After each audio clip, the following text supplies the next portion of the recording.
My name is Derek. I live in the Greater Toronto area. I'm married.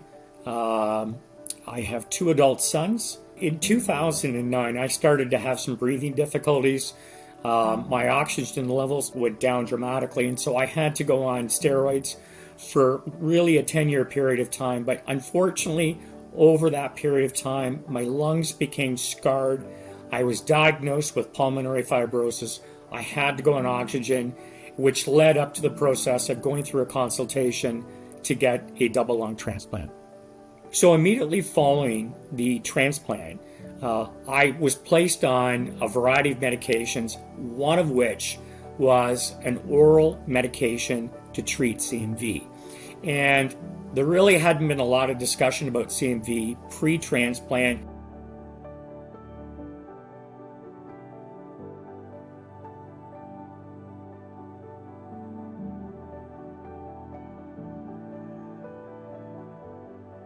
I was essentially told that I'd be on this medication for 9 months, and if I was negative during that period of time, then I would be taken off of that CMV medication, and then we would start, blood work every 2 weeks to make sure that I was continuing to test negative. So immediately after the 9-month post-transplant period, I was taken off of the oral medication for CMV. I started to have nausea, diarrhea, and I was experiencing abdominal pain. And I say to my wife, something's wrong. I don't know what's going on. I don't know if I'm having organ rejection or if there's something else going on.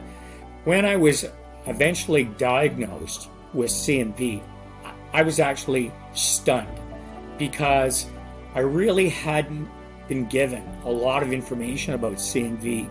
There was no expectation setting around if you did get CMV, what the symptoms would be. And so I was completely surprised. I was hospitalized for a 10-day period so I could take this very potent IV CMV treatment. So we went through this 90-day period of trying to stay negative for CMV.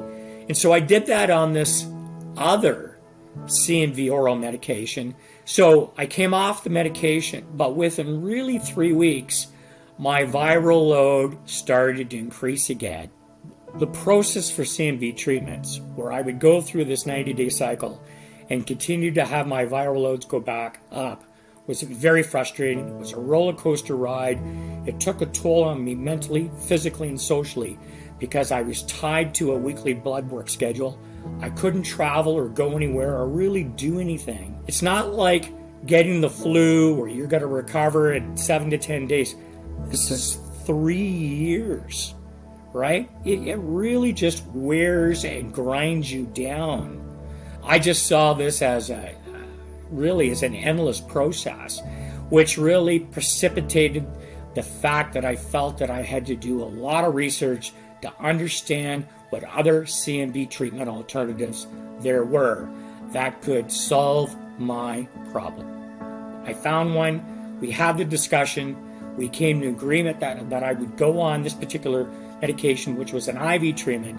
And so I went through that process, I tested negative, and so for 7 months now, I have tested negative and been in remission for CMV. There's no longer a burden on my family.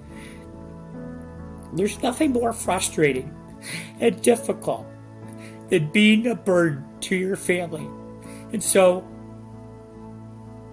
when you're healthy and you can do your share of work around the house and live a more normal life, it means a lot. What I want insurance providers to know is that when you're waiting for a life-saving or life-altering treatment, it's a very frustrating period of time as a CMV patient because you're suffering, you're in pain, you're having symptoms, and you know that there's another solution.